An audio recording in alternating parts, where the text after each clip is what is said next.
Yo, good morning, good afternoon, or good evening, man. Y'all see the screen, man. You know what I'm saying? My man Vaughn is here, man. THHC podcast episode 136, man. Larry June, the Alchemist, man, put something together, man. This is a surprise collabo that a lot of people didn't know in hip hop or anywhere knew was gonna drop. Oh, these guys were gonna get together. Turned out to be organic. It's called The Great Escape, man. Yo, man, what's good, Vaughn? Let's say what's. I'm just gonna say what's up. Saying first. You know what I mean? What's good? Before What's we good get with into you? it. What's good with you, my man? Appreciate you having me on the show again, man. Always love chopping it up with you. Chilling, man. But besides that, maintaining, staying healthy, staying out the way, drinking a lot of water. I'm good. That's what's up, man. Like, you know what I'm saying? Like, I like to hear that, man. Like, people talking about health, man. That's a big thing in the black community now. And I'm glad a lot of people are taking that seriously. A lot of them, like, because when you say what's up to somebody, they automatically like, yo, I'm eating healthy, I'm drinking water. And I'm like, oh, word? Like, it's Yeah, cool to talk exactly. about health. Like, you know what I'm saying? So, like, that's a great thing that people are starting to eat right, drink right, you know what I'm saying? And even if And they got one life, bro. One life. yeah, they One just up life. on life. They want to live. You know what I'm saying? That's good news. You know what I'm saying? Because like Yeah. a lot of brothers, you know what I'm saying, used to have the mentality that they don't give a f. You know what I'm saying? And you know what I'm saying? They Yeah. don't care if they live to 20. So I mean, it's dope to hear people like, yo, what's up? Like I'm doing this. I'm eating healthy now. You know what I'm saying? I love it, man. Shout out to Jeff from Dartmouth. You know what I'm saying? First in the building. Salute. Salute. What's good, brother? Let's talk about some new music, man. I know a lot of Fridays. Like I know this ain't Friday, but like I had a guest on Friday. I had Jamal Gasol, but we had to Mm. get right to the album because we only had an hour, so we really couldn't talk about like the new releases. So I just want to like put some more light on some of the people that came out Friday, and then Okay. talk about them a little bit more. So if you know the artist, maybe just speak on them. If you heard the albums or EPs, let me know. But you know what I'm saying? Usually this is some of the stuff that I listened to so far. You know what I'm saying? And there's so much music that came out so far on. Like if I'm backed up, you know you backed up. Yeah. Yeah. Like I'm really backed up. You know what I'm saying? Just a shout out to Larry June. We about to get into that, man. Stop playing, man. But yeah, man. So like these past couple of weeks, period. First of all, shout out to hip hop. Shout out to anybody, musicians, the producers, the artists, the rappers, because they are putting out not just a lot of music, but quality hip hop. And this is Definitely. why we're talking about Larry June and Alchemist, because this came out of the woodworks. And we're getting a lot of surprise projects like this.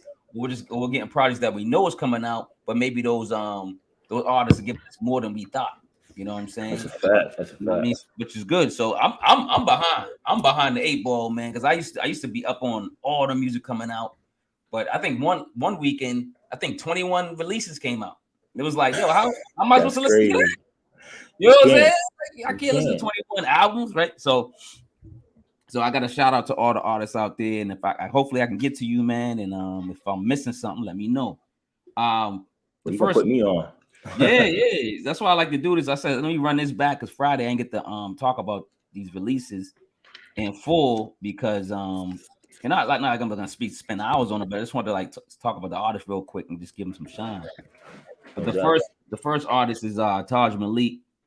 He got a project called Lex Gallery, and it's exclusively on Bandcamp, and it got who's on it? Damn, my girl's on it. Who's my mom drawing a blank. I'm drawing a blank. Where's Taj Malik out of? Taj Malik, he's from, I think he's originally from Boston, but like he's in Florida now.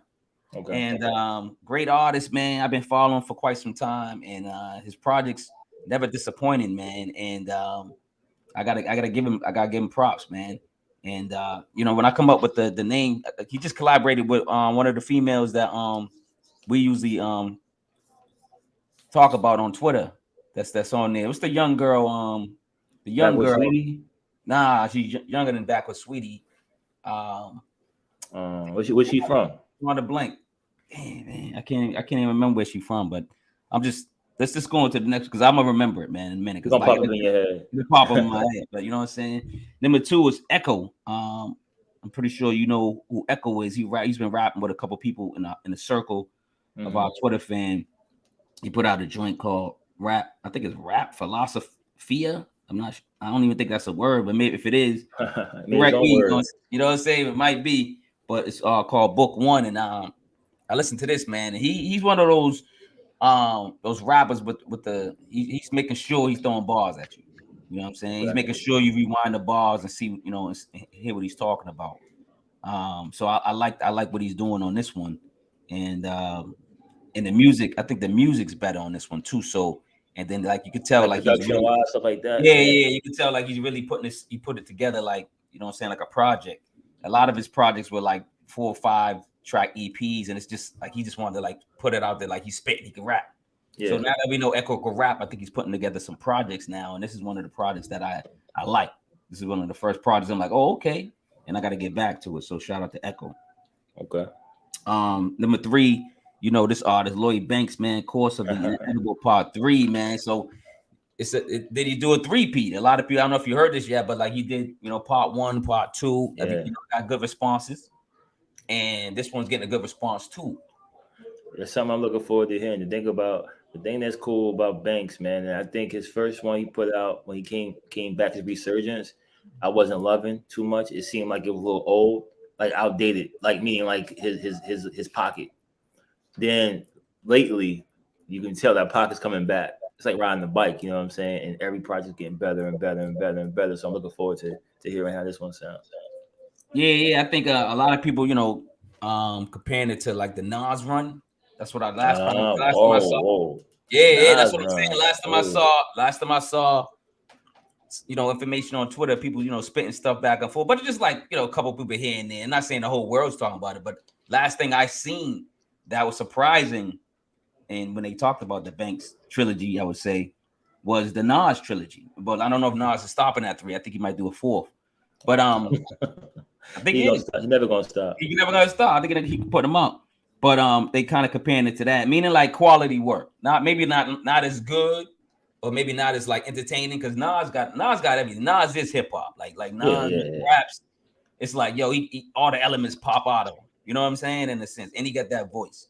A lot of people think Lloyd Banks got a monotone voice, and it don't do it for him. A lot of people like, oh, like I'm gonna fall asleep. I can see that. So, but if you really listen to Banks, like he's really throwing you some quality bars, information, substance, and it's like, if you really listening, you know what I'm saying, it's gonna hit you. It's gonna hit you right. You know what I'm saying? Yeah, it's only for a certain select group of people, which is cool. That's part of being an artist. You're not gonna please everybody. You make what you feel pleases you, and you find your niche fan base, and they rock with you. You know what I mean? 100%. Number 4 is Domo. Speaking of Alchemist, he did another project, and I think this is something that's already out, but it's on digital platforms. I don't even know who this artist is, but Domo Genesis, I believe. Domo Genesis and Alchemist is called No Idols. Okay. Again, a surprise project from like an artist. I know of Larry June, but I don't know who Domo Genesis is. But of course, we know who the Alchemist is. So we like a lot of people go listen to it based on that. Mm-hmm. And then, but it was a great project. I thought it was a good project. I have to go back to it, listen to it. But like I said, it's like I got probably like 40, 50 projects prior to that to listen to. You know what I'm saying? But I did go listen to it to check it out. But am I going to get back to it right away? Probably not. But it's something I will get back to this year. So because it's Alchemist, man. It's got a great sound to it. You just put a good rapper behind it, you might have a quality project. You know what I'm saying? Yeah, always. Yeah. Number 5, Swiss Beats. Like this should have been out, I thought. But I know they was doing the hip hop 50th. They were saying they're gonna each producer's gonna do 5 tracks, and this is the second one because Premier did the first one, and this is Swiss Beats doing the second one. It's called Hip Hop 50, Volume 2, and Premier did Volume 1 with the radio on it. You know now, do you think? See, I'm not really a super huge fan of Swiss's production. Yeah. Just never been. I'm not saying he's not talented. I just never been a fan of it. So, how do you think that's going to be? Like, I listened to it. I mean, I listened to it, man, and like Swiss Beats, man, it's like I think, like you said, it's a taste that, you know what I'm saying, it's an acquired taste in music and for a producer. Like a lot of people don't gravitate to Swiss Beats. I'm not a huge fan of him either. I'm not gonna lie, I think he made some bangers. You know, he had a huge influence on DMX. So you know what I'm saying, his career. So we can't discredit him as a good producer. I don't think he's one of the, you know, people go, oh, he should be in the category of this dude. I'm like, nah, y'all gotta relax. I don't think he's, you know, that dope. And this project is okay. Right? It's okay. Like, you know, Nas is on it. I like that joint. I think I can't remember who's on it, but I know Nas is like the first song, and I'm like, Nas is on this one too. I'm like, is Nas gonna be on all of them? Like, you know what I'm saying? Like, they just use Nas as a cheat sheet, you know what I'm saying, to get a bang on. You know what I was thinking? What made, how they select who's gonna produce it? Like if you doing volumes 1 through whatever, how do I know like who sanctioned that Swiss is the producer?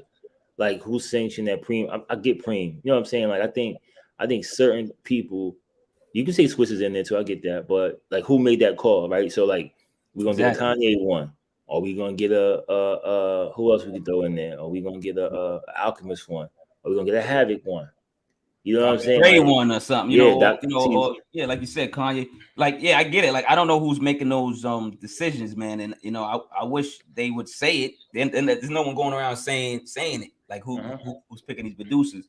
And maybe it's whoever was backing the projects. Like if I put the money up, maybe I pick the producers. I'm not sure. Like you know, that might be cheating too, because like I can have my taste of dope producers, and then you might be like, wait, but what about so and so? And I'm like, like, you know what I'm saying? So yeah, like the criteria, right? Because I would say if you're doing that, then you could say, all right, the most influential producers of a generation or a time. So it'd be your Dre's, it'd be your Primos, it'd be your Puffs. You gotta throw Puff in there. You feel me? Like no matter what you say, you gotta throw Diddy in there. Like I'm just saying, like no, 100%. Like yo, why shouldn't Diddy be there? You know what I'm saying? Because like he was a big part of the movement of hip hop, doing things or you know what I'm saying, getting things laced. Like I think like he's a big part of hip hop that like he should be in that category of those producers that should be doing one. Like I wouldn't get mad if they picked him.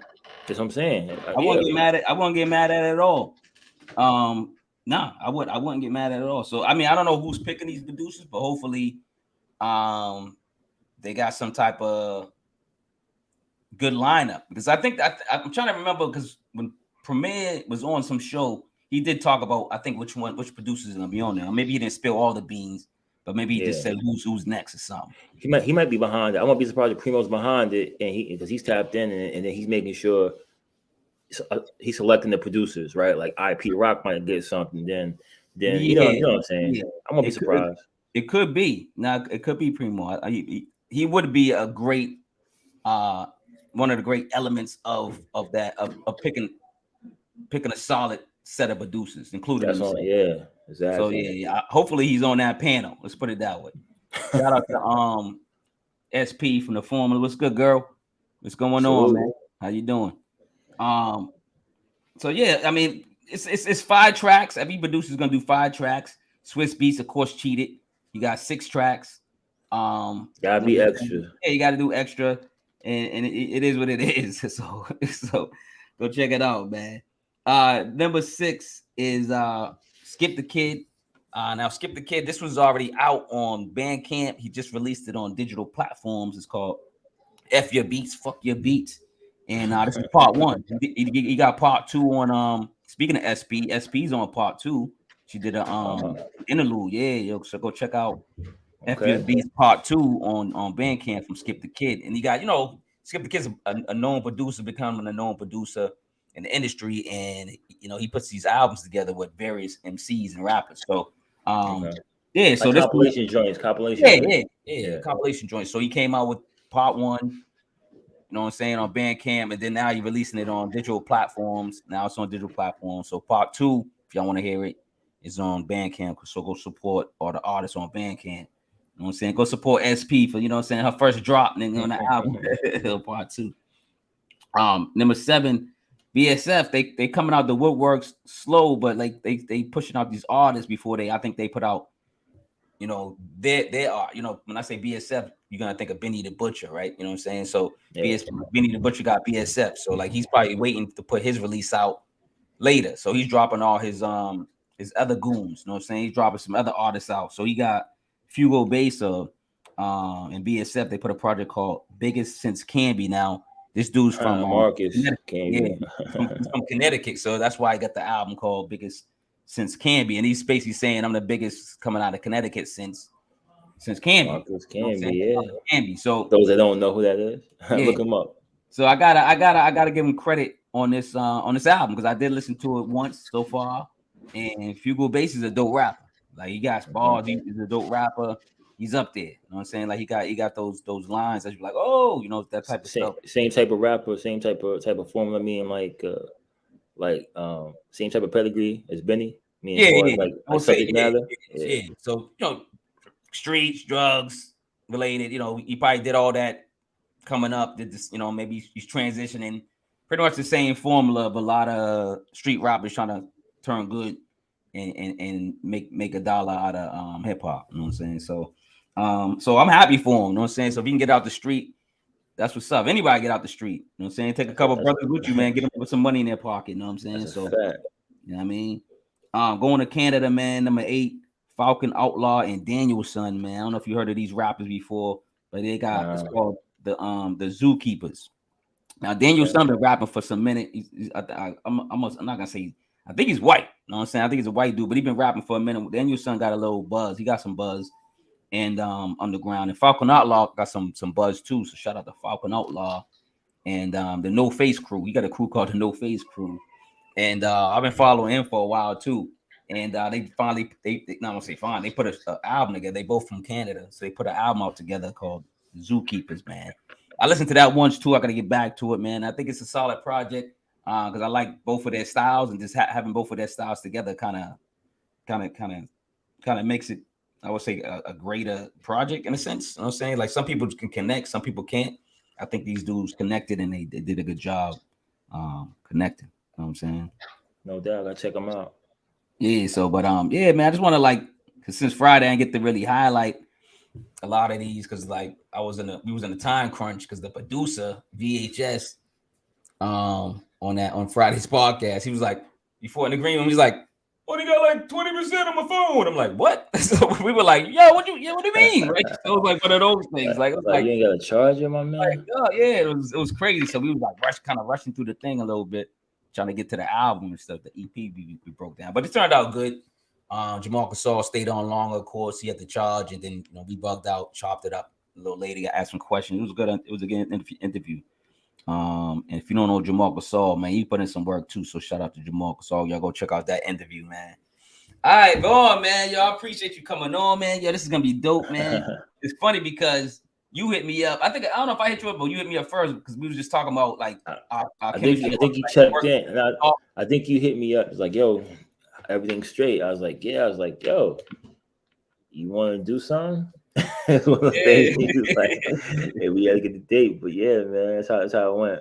So real quick, man. Like, so you hit me with the decision. You know what I'm saying? You was like, all right, we're gonna do an album. Which one? And I was like, which one you want to do? You hit me with the Currency. No, not was it? Wait, Currency and JD joint and JD project. Yeah, and you hit me with the Larry June project. Now, to be honest with you, I was like, kind of like, damn, which one should I pick? You know what I'm saying? And I said I gotta pick Larry June and Alchemist only because not because of more. I'm only saying more popular names because they're not really that. Only the Alchemist is probably popular in the names of hip hop. Larry June is getting there. But I had to pick Larry June project because it resonated with me more and it just sat with me more. And I think I listened to it more and just had a smoother feel, even though the JD Currency project is dope too. So y'all go check that out. So what made you pick those two? And then all of a sudden we finally went with this one. It's crazy because that's what I was listening to the most. It was weird because, again, I wasn't 100% familiar with Larry June. I know he's been around for a minute, but I wasn't truly tapped in, which is crazy because typically I love Bay Area rappers because they're always – Bay Area reminds me of Northeast. You know what I'm saying? So the way they dress, the slang is different, but clothing wise, they just like us over here. So I always gravitate towards that. And I was happy to just see an Alchemist. I'm like, yeah, all right, whatever. I'm gonna see drop something new. Let me check it out. The beat's gonna be fire. Don't know who the artist is gonna be. Have no idea. No, nor did I care. You feel what I'm saying? I was like, You ain't on beats. You ain't on beats. Yeah. Then I was listening to it. I was like, yo, who is that? Because at first I didn't even see the name. I thought it was. I told you I thought it was like Boldy a little bit. I'm like, yo, the voice sound like Boldy James. I was like, nah, but he's a little smoother than Boldy. Like it's different. Like it's a different type of his delivery a little different. Yeah. I'm like, let me see what's up. So I heard a couple of tracks. I'm like, yo, this is crazy. So the past I think that dropped like what late March probably. It dropped late March, I think, right? Yeah, March 31st. Yeah. So ever since I probably heard it like April 1st. So once from April 1st on, that's all I was listening to. And then the Jermaine Dupri and Currency joint. I like Currency a lot, always did. Yeah, Currency. And I'm also at JD, my antennas went up. Because I'm like, all right, let me see JD. People kind of be dissing JD, like JD ain't one of those guys.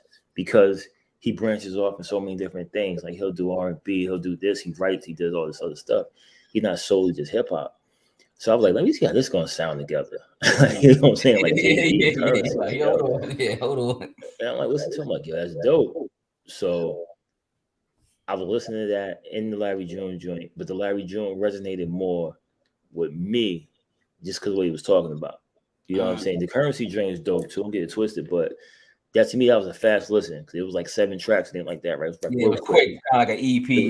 Yeah. So kind of when it went off, I kind of didn't realize it went off. You feel me? Like I kind of like other songs was playing, and you know how Tyler works. Like Tyler going, you play the album, then after the album's over, automatically he's gonna jump into songs that's similar to that album. You know what I'm saying? Yeah. Like I the same artist. But then realize that it's not even the same album no more. You finished that album like 20 minutes ago.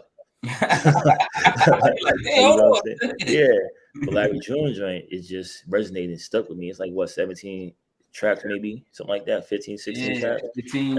15 tracks. Yeah. So it's just still with me, man. So when I went to collab with you, I was like, yo, let me see if he's tapped into these albums. I had no idea. And he was like, yo, yeah, those two, but he's like Larry June's the one. I was like, all right. You know, it's funny because I told you a whole bunch of these albums are just dropping. Some are surprised to hip hop, and you know, it's quality music coming out. And it's like I might listen to everything at least one time. You know what I'm saying? I'm in the car, whatever I'm doing, you know what I'm saying? Clean up the house. I'm gonna try to listen to at least once. But some projects just stand out. And I think when I listened to like the Currency joint, it stood out, even though it was an EP. I said, yo, I really gotta get back to this one. You know what I'm saying? And those are the ones I write down, but like I'm gonna get back to that one next or whatever, right? And then when I heard the Larry June Alchemist, I said, yo, no, this is one of the ones I gotta get back to too. Even though like, and it could be like 4 other projects that I gotta get back to, but it's like certain ones like the star might be brighter, and I gotta be like, yo, I'm gonna do this one first, and then that one's like, and this one's one of them that's kind of stood out. So when you said, which one to do, I said, you gotta go Larry June. So let's talk about it, man. We're gonna break it down song by song. You know how we do right here, man. So Larry June, you know what I'm saying, from San Francisco, the Alchemist from Beverly Hills, man.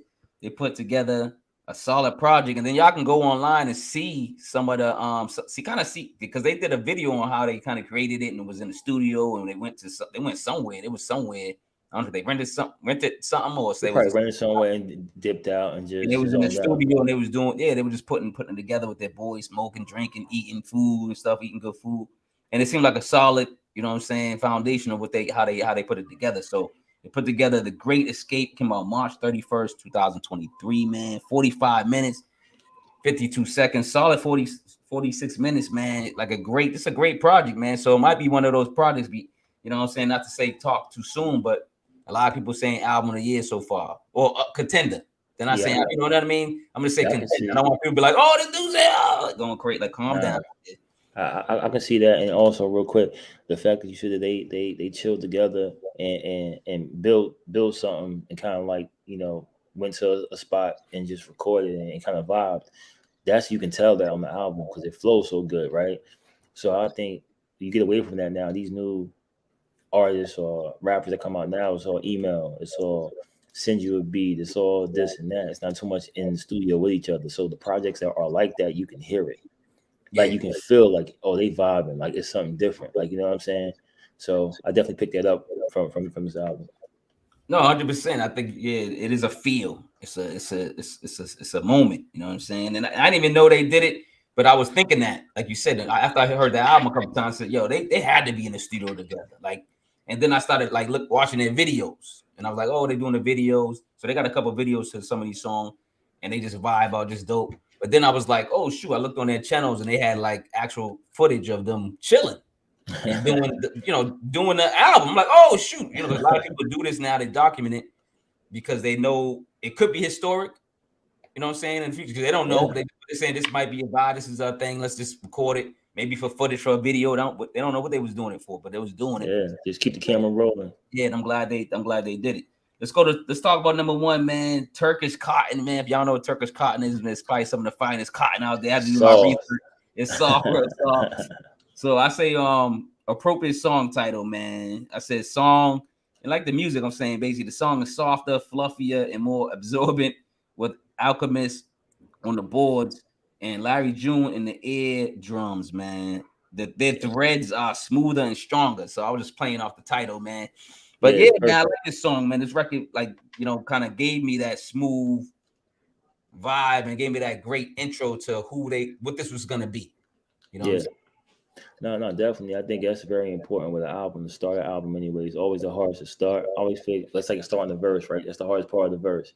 Starting the album and ending the album is always tough, and I think this is the perfect song to start it off. And again, Turkish Cotton is very, very soft. If you don't know that, if you haven't felt it, very soft. So it's smooth, man. It's like a good intro. You know what I mean? And that's what caught my attention. You know what I'm saying? Because I'm like, who is this spitting of this beat? Yeah. And it made me do my research. So yeah. Definitely a good way to start the album. Well, since you heard Larry June on this project, have you listened to any other Larry June projects since, or you haven't got off this project yet? I haven't got off this one yet. I tapped in. He go back to 2010. You know what I'm saying? He go back. He got over what? I think it's over 19 joints, 19 albums he put out. So I'm gonna start tapping back in. I probably won't go back to 2010, nothing like that, but I'll probably go back to the last couple. And I'm tapping with it. I recommend you some, man, because I'll be honest, like I don't think I went back to 2010, but I think and even back then he was floating on these beats and he was dope. But I think like a lot of people when they listen to new artists, they either go start from relevant, current, events, and then they go back, or sometimes you just go back and you go forward. But either way, man, I think you want to be. You'll be impressed by the MC, you know what I'm saying, the rapper. So let's talk about number two, man. They got a video to this joint. It's called 89 Earthquake, man. Now, if y'all don't know, just to give you some history, they actually had an earthquake in 1989, and so San Francisco. So he's kind of like playing off that and stuff like that. So I say the actual San Francisco 1989 earthquake was devastating, tragic, man. Because I did some research. I'm like, oh man, that was sad. I just people losing their lives in general and getting hurt. Yeah, it's never a good thing. But the surprise combination of Larry and Al, optimistically the opposite, and their team up is equivalent to the 1906 San Francisco earthquake in hip hop, and I just bring that because they had another devastating earthquake in 1906 too. So I just want to bring up both earthquakes, man. I don't know if y'all want to go live there, but I'm just saying they had two, you know what I'm saying? But there was but I was just trying to like put a spin on it, like just the combination of both earthquakes, man, and these artists getting together, man. They put something good together, out of a negative situation, even though they talking about the 89 earthquake and stuff like that. What you thought about number two, man? Yeah, I thought it was a dope title. I know exactly what you're talking about. I was 8 years old when it happened. I remember, I think it happened. I think the Oakland A's they were in the World Series at the time, and it happened during their game. It was about like something like that. And I remember it was devastating. So I remember that. So when I saw the 89 earthquake, I'm like, all right, he's tapping into that. And being from the Bay Area, that shut down pretty much. Like it shut down like the Bay Area, like from Oakland to the San Francisco and anything in between. It was bad. The track is definitely dope. Again, just the way they rhyme together. You know what I'm saying? Rhyme, the beats match the rhymes. It's perfect, man. Perfect. Good. No let off. No let up. It's something about their combination, their their chemistry together. Like, you know what I'm saying? Not to keep going off that, but that's what it is. That's what's gonna make a good song, good album. It's the chemistry of the producer and the MC, man, and they got it. So you gotta. Sometimes it's a win, sometimes it's a loss, and this is a win in that category. Number 3, Solid Plan, featuring, this is the first feature, Action Bronson. Now it's gonna be interesting because I want to know what you think about Action Bronson. I don't know if you talked about him before, but anyway, I say this on this record, man. Another solid record that seems to be easy for Mr. June over this smooth and melodic track. Action Bronson stamped the package and did it for the nookie. So, you know, he just kept saying nookie. I just stood out, so I figured do it for the nookie. So what you think on number 3, man? Solid Plan. Was this a solid record with Action Bronson on it? Yeah, I thought it was very solid, man. Okay. And for it being the first feature, I thought it was dope. You know what I'm saying? I like Action Bronson a lot. I always did. I like the way he rap. I never really thought the comparison to Ghostface, the voice, but you can't help that. But the lyrical content is totally different what they talk about. So I never saw the comparison that people were trying to put on him. I just think he's an interesting character. You know what I'm saying? From not just from music wise, he got the food show. He does a lot of different things. He's like, I think he's a short order cook. He can cook all types of stuff. So he has like a entertainment quality that most rappers don't have or can't have. You know what I'm saying? And to hear him with Larry June, it's like, okay, I always like to see who someone's collabing with, to see what's going to bring out of them, because some collabos you might think are not going to mesh, and it does. And this is one of those that happen to mesh. You know what I'm saying? So they complement each other very well. They did. It did mesh. And Action Bronson, like, I'm glad you said what you said, because he is a character. Like I think a lot of people, but that's what makes people probably fans of him. And I think I do. I speak for the Ghostface supporters. I think he do sound like Ghostface. You know what I'm saying? I don't think he got the same, like you said, branded style of, because Ghostface got his own language, and just like I think Action Bronson got his own language. You know what I'm saying? But Ghostface got an actual language that you got to be like, what do he say? Like, yo, what did he say? Like, it all makes sense. You gotta know what it is, though. You gotta get the Wu-Tang dictionary, right? But his voice does sound like him, and I get it how Ghostface is, you know what I'm saying? You gotta think about it. Ghostface Raekwon was beefing with Biggie because they was talking about don't be like us, don't sound like us. You know, they got clips of this stuff. So like they live that formula. So when often you hear a rapper that sound like you and you like, yo, who this dude? And then, you know what I'm saying? You're like, yo, dog, what's going on? You know, like that's that 90s energy. Like it's the 90s energy. Yeah.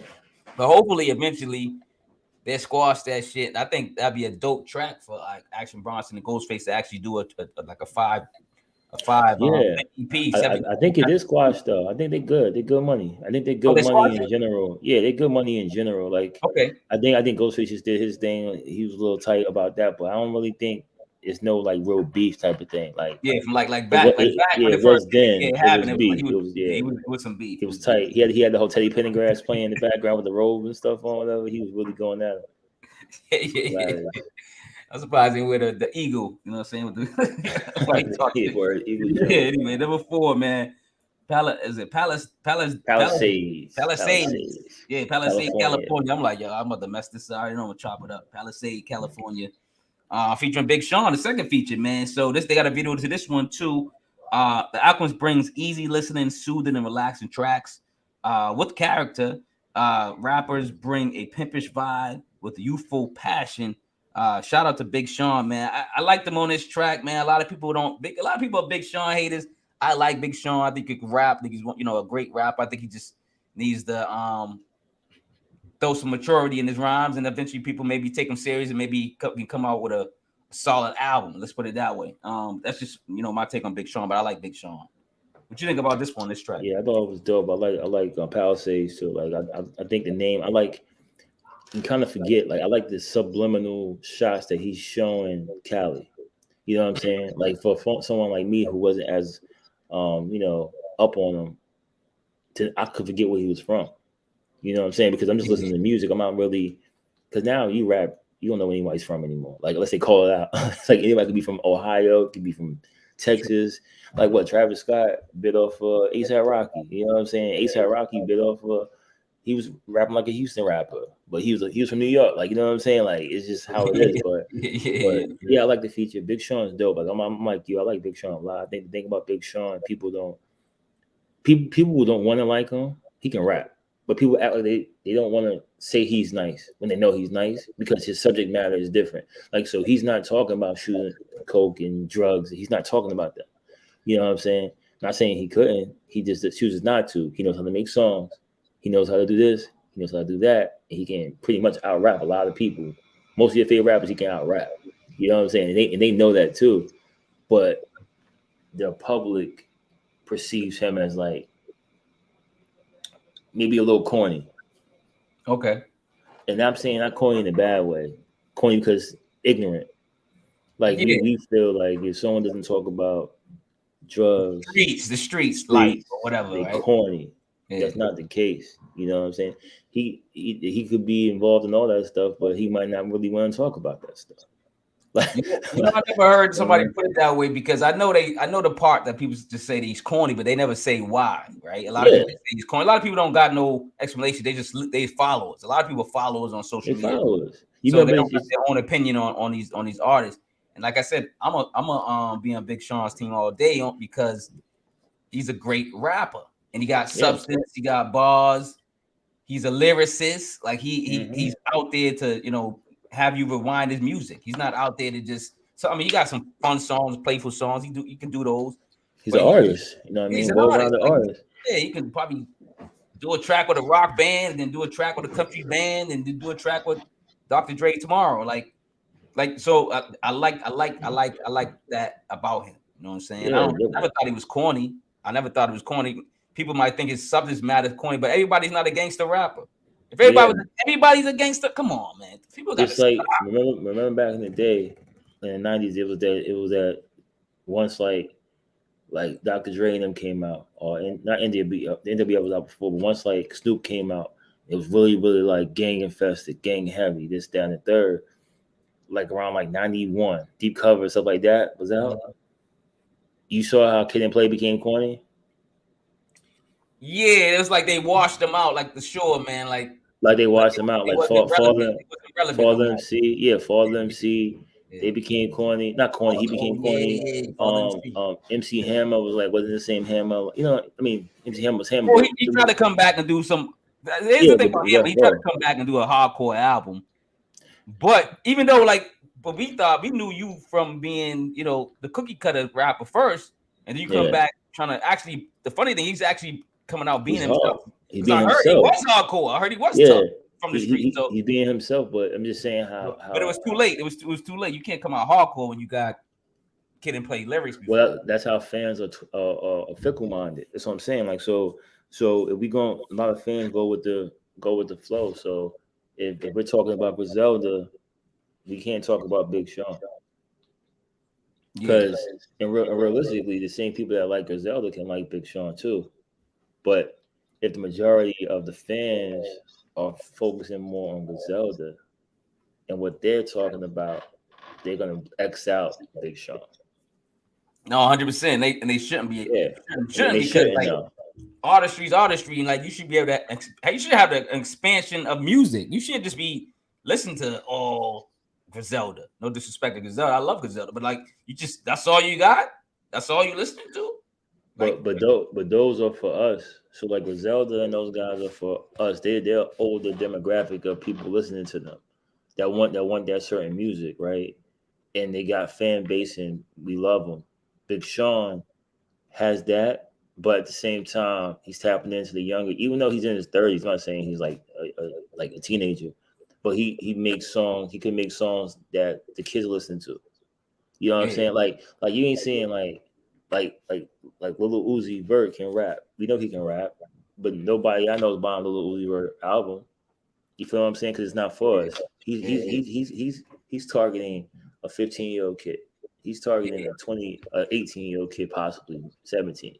So I think that Big Sean, when you hear him on tracks like this, he's already set. So he's just rapping. He's just going to start rapping with people that he wants to rap with. He's not rapping for that big hit. He's rapping like Larry June joint.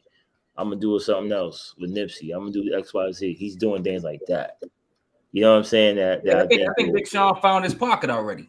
You know what I'm saying? And his niche and his fan base. So I just like I said, I'm a fan of his, but you know, I still don't think he put out that album yet. Let's put it that way. And I think he knows that. When I say the album, like the album that like you go, oh snap, that's the album that, you know what I'm saying? He might not ever. He might not ever. That's just like Fab. I can't say I love. I can't say I love any single-handedly love a Fab album. Yeah. But I like Fab a lot. So I love him on singles he puts out. I love him on that, but I can't necessarily say I love a whole body of work of Fab's just because it could be the style I can't hear too much. Like some rappers I can't listen to a whole album. That's just me. Like, you know what I'm saying? Like, so Big Sean could be a guy where I can't listen to a whole album of Sean. I could listen to EP of Big Sean. I get it. I think I get it. But I think like if you just bring up Fab, and that's one of my favorite rappers. Like I think he does. Like I can't. I'm trying to remember the album. I just can't quote it. But I think he has an album that's close to like good, like a good album. He has like a mixtape or okay like album. But then he has an album. I'm trying to remember which album is. It's solid. And then you talking about like a full album, or you talking about mixtape? A full album. Okay. I'm talking about mixtapes. And then because I was just going through his catalog recently, and I was let me like see if this dude really got a solid album, like album. and I found one. I go, oh yo, this is a solid album. And I was like, I gotta like next time, I'll write it down next time. I wasn't thinking about talking about Fab today, but yeah, his mixtape game is unbeatable. You know what I'm saying? So you gotta at least give him that. And mixtapes is part of hip hop, and the soul tapes are barely pretty much classics when you go to talk about mixtapes. To me, they are. Just like those tapes right behind you, my brother over your right shoulder. Yeah, man. I ain't seen that in a minute. I ain't seen like that in a minute, man. I had to bring the tapes out. I said, and I had more than that. I got robbed one time, man. They stole all my tapes, man. I was so pissed. This is when it was tapes before. It was tapes going into CD era. Yeah. I had every tape in the world, and I was kind of transitioning to the CDs. And they stole all my tapes. The worst song I'll rob you and take your music. Like, come on. Yo, my music, though. I was like, yo. That's a personal attack. That was my life. Yeah, it's a person. I was ready to, like, man, I don't want to. Let's go to track. Let's go to track spot. Get me happy here, man. But, like, let's start with number 5, Summer Rain. Another feature, but this feature wasn't like, it was like he was in the chorus. It wasn't like really standoutish, but he did his part. But featuring Ty Dolla $ign. So Summer Rain, I like this joint. The Alchemist brings more than a drop top summer vibe. It's a beautiful, extravagant, and feel good music. Larry June tops it off with gentle, harmonious, and nostalgic verses. He's speaking about ownership while Ty Dolla $ign blesses the chorus as smooth as butter leather.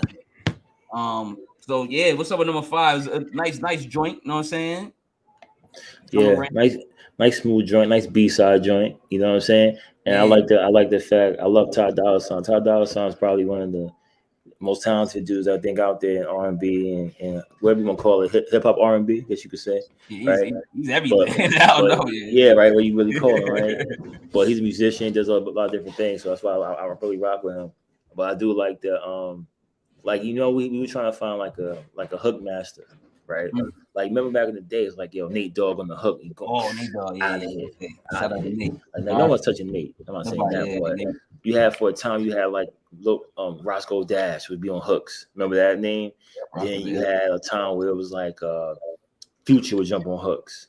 Yeah, Future is still. It was T-Pain. T-Pain did, but Future hit hooks too. You know what I'm saying? Future had his run, still got his run. You put Future on the hook, a lot of times it's gonna hit. You know what I'm saying? Yeah, I think Ty's in that same realm. When you do him on a hook, he gonna make it do what it do. You know what I'm saying? I like Ty, man. Like, you know what I'm saying? I was like, at first I was like, I had to listen to it a couple times. I'm like, yo, is he on it? And I was listening to the chorus because the chorus is him and something else, like another sample. Yeah. So I was like, and then I'm like, oh, that's him right there. And then I'm like, yo, he just so smooth on it. You didn't really kind of notice him, but you noticed him. Yeah, he's just walking on it. Yeah. He's just walking on that track. I'm like, damn, that shit went smooth. So I like that, man. Let's go to number 6, man. A feature that I didn't think would be on here. Some of these features you go, what? Some of these features I know because they kind of rock with Alchemist all day. But then I saw Slum Village. Number 6, Orange Village, featuring Slum Village, and this is the only other track that got help. That Alchemist got a little help. So producer Beat Butcher, that kind of rocks with Zelda and all them other dudes. You know what I'm saying, he collabs with the Alchemist on this one. So this is the only track that another producer kind of gets credit. So I say producers are rich, riveting, and refined on production. Loving Slum Village on this project, man. It sounds like they all wearing minks, counting old money, man, on this track, man. So like I liked it, man. It was smooth. It was really it really fit, man. Because I was kind of concerned. I said Slum Village, they might go too. I don't know. I was thinking they was gonna get too positive on it and just like kind of not hip hop homework. Like, you know what I'm saying? Like this is because I know Larry Jr. He's smooth, pimpish. He might throw in some like buy a house type bars, or get some passive income type bars. He might still like teach you, but it's more of a pimpish flow, smooth flow. So when I was like, when I seen it's that Bay Area. It's that Bay Area, man. It's that different. But yeah, I guess so. Yeah, they could do it all. But I wasn't thinking that way. What you thought about this joint, Orange Village? Nah, I was very surprised when I had to play it twice when I heard Slum Village on it. Again, because when I listen to music a lot of times, I don't listen to the track listing beforehand. I just let it play. Oh, okay. You don't. Yeah. So so I won't get a preconceived notion of what's coming up. So like I'll look and I hear it. I'm like, yo, that's Slum Village on there. Let me bring it back. Yeah. I said, oh, it was good to hear them because I haven't heard them in a while. In a minute. Yeah. So now I don't know the whole Slum Village group. I don't know if they're all together, right? Is it still the same unit? Like, is it Elza? I mean, are they? Because sometimes you have like Slum Village, it could be like another member. Like, I don't know that. Yeah. But it sounds smooth though. It was good to hear it. You know what I'm saying? So I really enjoyed that. And again, it plays well into the album, man. Like a well curated album flows like that to me. Like to where it's like you got your peaks and your valleys, and every song is not going to be that crazy song, but it's still like a level, right? Say your level is like 6 or 7, and everything's a 7. You get that 9, 7.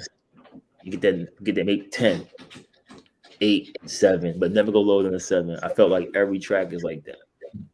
Yo, that's a great way to put this project, and that is kind of a great way to put any project that you actually call an album, right? Because that's what it is. Like every song is not gonna be 10, and people got to relax. They're like, oh no, everything's classic. Like relax, like so. Like that's a great way to put it. Like even for Nas, it's like everything might be a 7 or 8, but then might go 9, 8, 10, 8, or something like that, and then. That's dope, man. That's a dope description, man. I like that. And I think this album flows just like that, just like you said.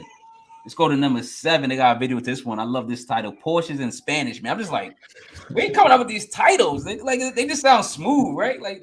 Yo, it's that Cali, man. It's that That Cali, yo. That's that Cali weed or something. Something's going on in Cali. Yo. I want to go on Cali.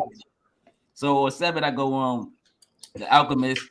Is so talented and stylish on the boards, man, and the sample use, the way he's using these samples. Larry June's warm and sonic flow rides like a clean Porsche, man. Just a groovy and fresh combination between the two, man. And it's like you said, man, it's just smooth, man.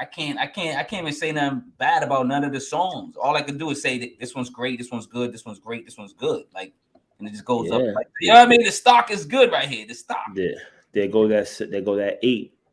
It's just riding them with it to where I mean when I heard that the title itself is crazy, right? It's like, yo, all right, that's crazy. Porsches in Spanish, like, all right, that's different. And then that plays a part into naming your songs too. A lot of people don't have the creativity to name their music, so that's why I think you need a sounding board with you when you're picking songs out. Like not saying to tell you how to rap, but like, yo, I'm gonna think about calling it this. No, go with something different because that's Porsches in Spanish is crazy. Like I think it's saying. Porsches in Spanish, so Spanish is just a language. It's not really a country, right? So the Porsches, you know what I'm saying? Like, so it makes you think automatically, like, get you thinking, like, yo, do I gotta find out what Porsches mean in Spanish? Does it mean something different in Spanish? Like, do you mean Spain? Because I can have a Porsche in DR and they speak in Spanish.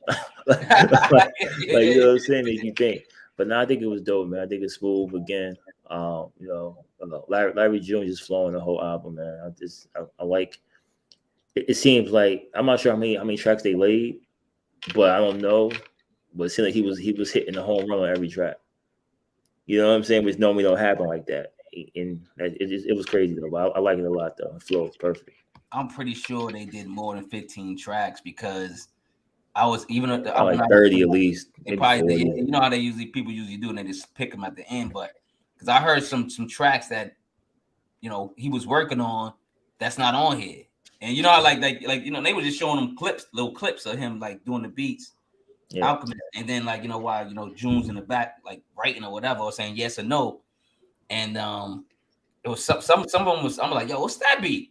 You know what I'm saying? I'm like, wait, that ain't on there. I went back to the album going, y'all didn't hear Where that one. come from? What's going on? Yeah, that might be number 16 is I don't know. They put out a deluxe or something. Number 8, Art Talk featuring Boldy James. Speaking of Boldy James, you said this sounded kind of like a project that he would, of course, rap on or be a part of. So the Alchemist has a yacht type calming tone, giving Larry a platform to be distinctive and dynamic with his art talk.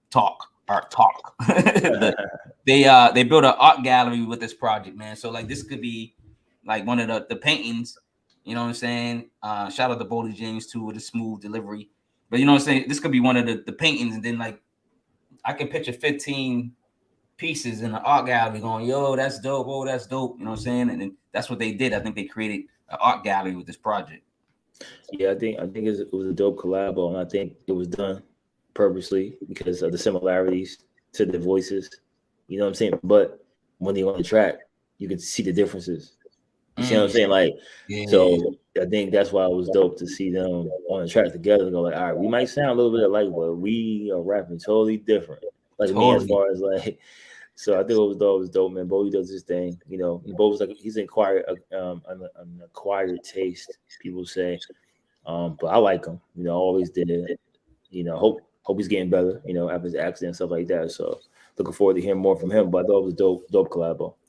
Well, just to let you know, he is better because like I remember asking that question on Twitter or something, and then I get a comment from somebody saying, "Oh no, Boldy's good. He just posted something on Instagram getting head from some chick," and I'm like, "Oh, so I guess he's good." All right, so shout out to Boldy James. Yeah, I guess he's good. I guess he's good now. So but he's walking around doing stuff, man. Talking about new music. So I saw those clips too. I didn't see the clip that the dude told me, but whatever. But I was like, I'm not even looking for that. But I was like, that's what I know if he's all right. God damn. I'm good with that. You know what I'm saying? But let's go to number 9, man. Ocean Sounds, man. The music feels healing and intoxicating while Mr. June smoothly drops his finest jewels, man. His mellow flow is playful, restful, and seductive, man. What you think about number 9, man? Ocean Sounds, man. Perfect title again. You know what I'm saying? Smooth. You know what I'm saying? Smooth, and it's what you would expect from what you see in the album. So, like this part of the album, I'm like, all right, this is something different. Like, so at this point, like we're on what? 9. Track 9. I'm like, all right, I'm all in now. Now I'm all in. Now I'm like, yo, what's going on here? So I'm really getting prepared for my second listen because I already know. You already know. Yeah. So this I'm in my pocket, and when I'm listening to, they're in their pockets. The title itself, Ocean Sound Smooth. The beat is crazy. Real smooth. And the lyrics are smooth. So I think everything that he does is smooth. As we get towards the end of the album, some of the collabos, I was surprised there too. But yeah, it's a dope track though. It's a dope track. I really liked it a lot. I don't know if because you know what it is. Like I think I followed Alchemist so much, and I seen him working with like pretty much all these artists. And I think he got music. Of course, he got music with these artists. So when I see the features, they're usually like, I always go, oh, I know so and so is gonna be on it because he's been working with Alchemist recently, and he sounds so dope on Alchemist beat. Like, you know what I'm saying? When I get to that track, I'll let you know. But Evidence, like number 10, Evidence, being a feature, I wasn't that surprised. But this is called Left No Evidence, featuring Evidence. Of the heavy piano jazz track, while feature Evidence sparks off the track. Larry June can threaten you without you knowing. Just smooth, like even though like he raps so smooth, we can be like, I'm gonna beat your mother up, I'm gonna kill you, and you just be like, oh yeah, you are like, yeah, dog. What about you talking about beating you up or something, right? And shout out to Evidence, man, sparked it off. A lot of people, I do find it surprising with that they let a lot of artists kind of spark off the song and have evidence. Evidence is usually, to me, I don't know. Evidence seems like he's more of a second, third string. You know what I'm saying? But spark this off, he did pretty well. So like, I just wasn't expecting him to spark off somebody's track, but it was good. What you think about number 10? Yeah, I thought it was good. You know, again, yeah, evidence. I wasn't too knowledgeable about evidence. Not gonna lie. That was a decent verse. You know what I'm saying? But I was already committed, man. Like when you already committed to something, you don't really care. I'm gonna hear Larry June. Like, what else he's gonna say, type of thing. yeah. So I thought it was good, but this goes back to like was one of my favorite tracks. It dropped it to the 7. You see what I'm saying? This one went back to 7. Yeah, this one. But I'm still content. Tapped in. Yeah. You know, I'm still tapped in though. But yeah, it was straight. It was all right. 100%. Because like I ain't gonna lie, like it was like this project was like, I mean, like I said, it's so dope. But then like you said that description that you said, I'm gonna be thinking about that all the time. Now every time I think about that, you talking about 7 going to 8, this going back up and going back down. Yeah, but like, goes, man. Yeah, because it is fluent. It's fluent like that. And this one goes back to the 7, I would say. Yeah. So this would go. Not saying it's whack, because 7 is great for a freaking song, right? If you want to score it, right? And but the feature wasn't as good as the others. Let's put it that way. You know what I'm saying? Exactly. That's all I gotta say. So let's go to 11, man. Speaking of a good feature that kind of flowed with this was Wiz Khalifa. This is called "What Happened to the World," featuring Wiz Khalifa. Now, come on, this just off the name. You say like even if, like you said, you don't look at the name, but when I looked at the name, I was like, this is fitting. So the groovy, fluid, and invigorating track is a highlight. Rappers sound poetic, gentle, and just dynamic. Shout out to Wiz and Uncle LJ. That's Uncle LJ's Larry June. He got that on his plate in one of his cars. So Uncle Larry LJ. So what you think about this track? Did you think Wiz Khalifa kind of was more, right for this type of music? Did it go up from a 7 to 8 or 9? Like what do you think? Well, I think it's good for Wiz Khalifa. Like as far as like, I'm not a huge Wiz Khalifa fan just in general. I think he makes good records, good songs, but like I want cop Wiz Khalifa, but listen to a whole Wiz Khalifa album. I think it's good. This track fit him. I think he's good at guest appearances. So like for a verse, he'll come in, he'll do it. He'll get the job done, type of thing. To me, this feels like a 7 to me. Like I didn't love it, but I didn't hate it. You know what I'm saying? Mm-hmm. But that's because I'm not a huge Wiz Khalifa fan though. That's really what it comes down to. But it was decent though. It's at that 7. It's fun. No, it's funny that I'm glad you said that. Like that's your opinion. I think it went up from a 7. You know what I'm saying? Maybe an 8 or 9. I didn't really score the album yet. I just been listening to it. So me and you will score the album eventually and put it in the description. But you know what I'm saying? I haven't even scored it yet because I just been listening to it. So it's a great project. But I think this it fit Wiz Khalifa's bag more than Evidence. Let's put it that way. And it just kind of flowed better, and it made more sense for a collaboration. And I think that's why this song I like it more than the Evidence song. Let's put it that way. I do like it more than the Evidence song. Definitely do. So yeah. Shout out to Wiz Khalifa. He was just on Drink Champs, and that's a good one. Watching in increments because it's 3 hours. But shout out to, I know, right? These podcasts. I'm like, yo, dog. I'm trying to do an hour and a half. Y'all gotta relax, man. But I'm surprised people are still watching them because a lot of people. Maybe it's gonna bring back people's attention span.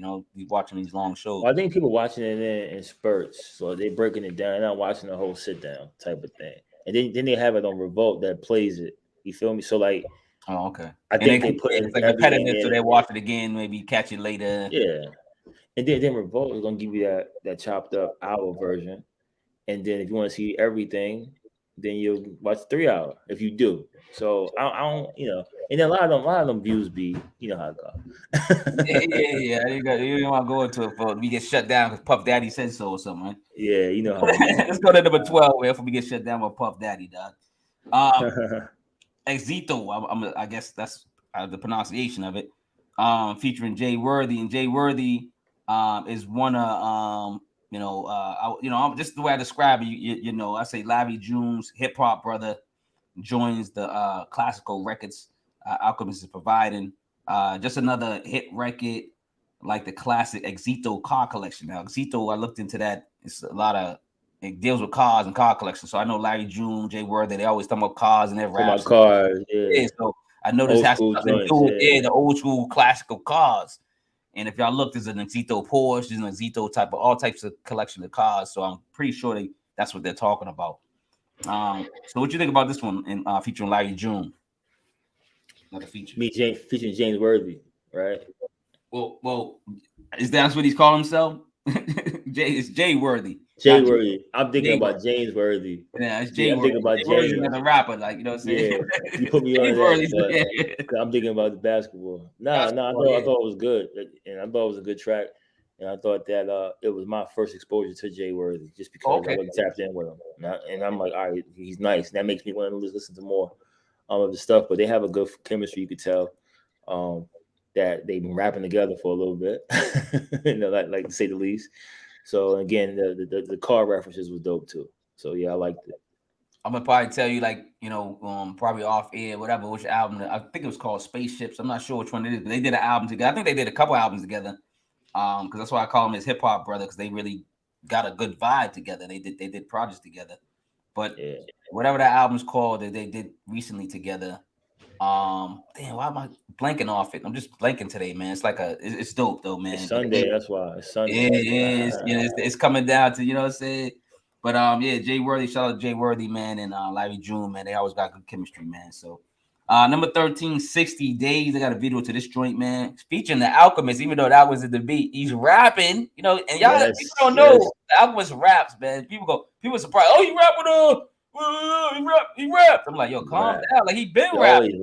He always rap. Yo, the funny thing about Alchemist that's crazy to me is, like, I always wonder. This is why music is so beautiful. Hip hop is so beautiful, right?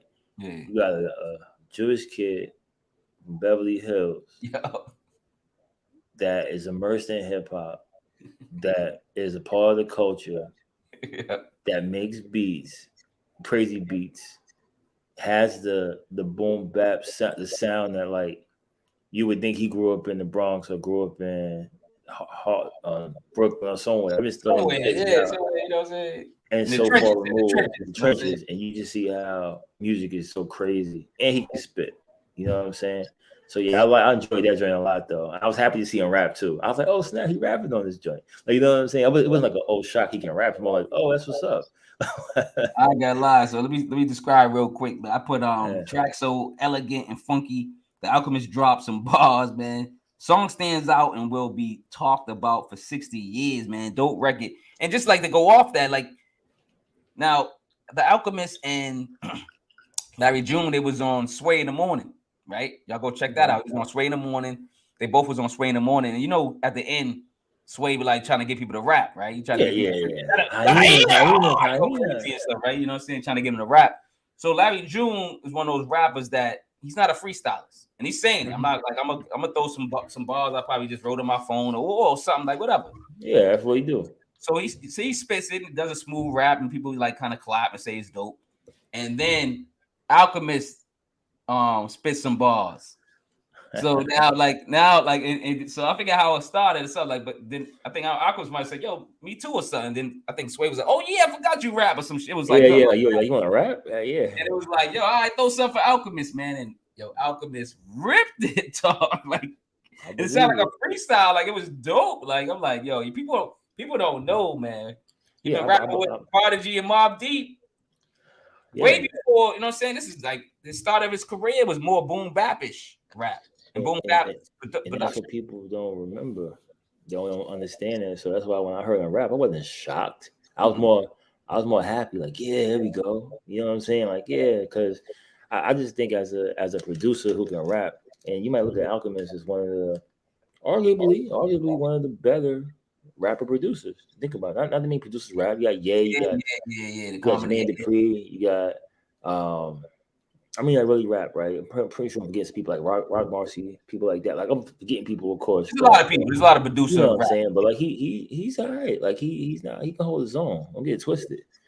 Like, you know what I mean? So he can't make a hot beat. I know every beat he make, he got a rhyme for it. I'm pretty sure. I think that's what and that's what probably makes him a better producer. I think because like he can throw bars and stuff. And he probably like, yo, this is what I would rap off. and then he gives us a rapper. They're like, "Oh, this is dope." You be like, I know, like He might give them I'm not saying reference. Who knows? He might give them a reference track. Just say, listen, we don't know that. I'm not saying the rapper's going to use that, but like, yo, he might say, yo, I spit. This is why I spit to that, and that can make you as a rapper, as an artist, go, that's the pocket you was in for that. Okay, I might not use your lyrics, but I'll use the pocket. That's how it go. It's funny because people think when Hit Boy and Alchemist put out that single, I like that joint too. He rapped or something like that wasn't the first time Alchemist rapped. Like those are new hip hop heads. You got to think about every year, every 5 years, a new group of people comes into the culture. Yeah, you're right. And they not saying they infiltrate, but they forget about the old stuff. Like they're like, Kanye, Kanye, this, he's bugging. They don't know the they don't know the backpack yet. Because they wasn't into it then. Not saying they don't care about it. They wasn't into it. So people don't know the old Alchemist, don't know the Havoc with Alchemist, the Mobb Deep Alchemist, the Alchemist that we remember because they're like, some people that don't really realize that Primo was in Gangstar. Oh yeah, I know, right? And it's not their fault. It's just like if I'm 21 years old, why would I know who Gangstar is? Like really, let someone tell me. But this is why I started writing these books and I started doing these podcasts because I want people to know the truth, and then it makes me research more and figure it out, and then I can spit the truth and give the information out that's correct. You know what I'm saying? Like, because a lot of people, everybody got stories. You know, it's just which one's the right one. You know what I'm saying? Like, and I'm glad a lot of these podcasts is out here getting the right information out here. So these every 5 years, like you said, kids coming in can say, "Oh yeah, I heard that on straight to the point with Vaughn." Yeah, he said something about KRS doing it, like you know what I'm saying, like it's like so. Because even I fall to blame with that. Like growing up, I had a guy. Not growing up, I was in my 20s at the time, but that loved KRS-One, right? I was like, all right, big. What are you talking about? But he grew up on KRS-One from the Bronx, but that was his guy. Like, yo, that's my guy. I'm like, yo, you're talking about the dude that's talking about Matt-ism and this, that. Like, yeah. See, that's the KRS-One that I. Oh, that's how you got introduced to KRS through. Well, I knew my philosophy. I knew that stuff, but I was young. Like the joint Jack of Spades, and not Jack of Spades, maybe I'm bugging. I've got the Bridges Over. I know all that stuff too. I know all that stuff. South Bronx, all that stuff being from the Bronx, but I was 7. I was 8. I get it. I'm like, you're not really listening well. You're not listening well. I'm listening to the beat and being able to dance, the newest dance. And the vibe to it. Yeah. I don't really know. I'm listening to audio too. I'm listening to Rob Bass, It Takes Two. I'm listening to Heavy D and the Boys. I'm listening to different things. So I'm not like focused on how good KRS is. You know what I'm saying? Like I'm not doing that. That makes sense. That makes sense. So it's kids that were coming in. It's like Jay-Z, yeah, great. That's their they're like that's their Jay-Z. Drake's their Jay-Z. Exactly. You can't be mad at somebody. So that's why, like you said, it's good for people in the culture who are of a certain age, older than them, to tell them, hey, like, nah, check out that. You might not like it, but this is why he sounds just like Dan and Dane. You know what I mean? Dan and Dane is where you get a lot of stories from. Slick Rick was doing stories, and this is how, Nas is from that vein, and this is blah blah blah blah. And he's like, oh, I learn stuff every day. Like I'm watching this documentary now. There could be still, I don't know. Like, you know what I'm saying? Like Dougie Fresh was talking, and I thought Buff from the Fat Boys was like kind of like the originator, or like one of the originators. But I thought he was like one of the first ones that kind of was doing that beatbox stuff. And Dougie Fresh was like, nah, it was me. And he's saying it on, on this documentary, like, nah, it was me, man. It started with me. Like it was me. And I'm like, it might not. Here's the thing: it might not have been him, but maybe it was him that got it big or something, right? You know what I'm saying? Oh yeah, it could have been him. Like I don't know, but it was like in my mind, I thought it was Buff from the Fat Boys. So I'm telling you something funny. Dougie Fresh and the Get Fresh crew. Now I don't know him, but my cousin was. What's my man's name? Damn. See, I don't know him, but he was in my family. He was the brown skin dude in the Get Fresh crew. He's the DJ. Chill Will, Barry B. No, Chill Will. No, which one? Dark skin dude with the Jerry Curl, Chill Will, I think. Barry B was the other one. I think Barry B. That's my cousin. Okay. In real life, I don't know him though. Yeah, that's your family. You're like, oh, all right, whatever. Yeah, I'm like, all right, that's cool. Never met him, but they say, you know. But yeah, it's funny though, man. But he's the originator, huh? That's what I'm saying. So like, yeah, so like it's like, is he like I probably have to, you know what I'm saying? Like, it could be. It's like saying 50 years of hip hop. Like it's not really 50 years of hip hop. It's like hip hop goes beyond 50 years. You know what I'm saying? If you really want to fight and argue, like, you know what I'm saying? A lot of people, but they trying to stamp it and give it a date. See my phone. Oh, that's the right one over here. The one to the far right. Oh, my bad. I got it. Hold on. I see three of them. I'm trying to remember. You saw the 3-1, the one. I'm trying to see which one's who. I'm trying to make sure I back it up a little bit. Hold on. Yeah. I see it now, but I'm trying to say the one over this. That one just cut. Yeah. Not that one. That one. That one all the way over to the right. To the left. That one. I see. Yo, shout out to your cousin, man. You know what I'm saying? Hopefully he's still honoring the craft and doing something behind the scenes, making sure hip hop is represented. You know what I'm saying? Yeah. So I love it, man. Let's go to another track I probably can't pronounce, man. 14. I think it's Barragan Lightning. I can't pronounce Barragan Lightning. And this is, I did research. This is featuring Joey Baddass and Currency. I was kind of surprised about the Joey Baddass, but Currency raps with Alchemist all the time, so like I wasn't surprised he was on the track. Wasn't surprised at that at all, right? It fit. Yeah, but I did do some research on Barragan or whatever, but the track is similar to Louis Barragan's architecture philosophy. Now, he was an architect. Jeez. So natural elements, geometric forms, and bold colors with poetic and artistic practice. So shout out to the features. So I think this is where they got it from. You know what I'm saying? Because he's into fly things. He's into, fly buildings, fly cars. So when I looked it up, I said, this got to be about the architect. You know what I'm saying? And his philosophy and the way he did things and the way he thought. Because he's kind of thinking like what this album's about in a sense. You know what I'm saying? It kind of relates to it. So I'm not sure if that's it, but it could be. What you think about 14 with Joey Baddass and Curren? I loved it, honestly. Remember we was talking about the levels, and I think this is the 10. Oh, yeah, it went up. Yeah, and the crazy thing about this is that it's well placed on the album. So they didn't beat you over the head too early with certain things. They rolled that wave, then boom. Before we go, we're gonna knock you with this. And I was pleasantly surprised to hear Joey Baddass. I think Joey Baddass is dope. Currency, that's my guy. He's dope. I think it's so dope, even with Larry June.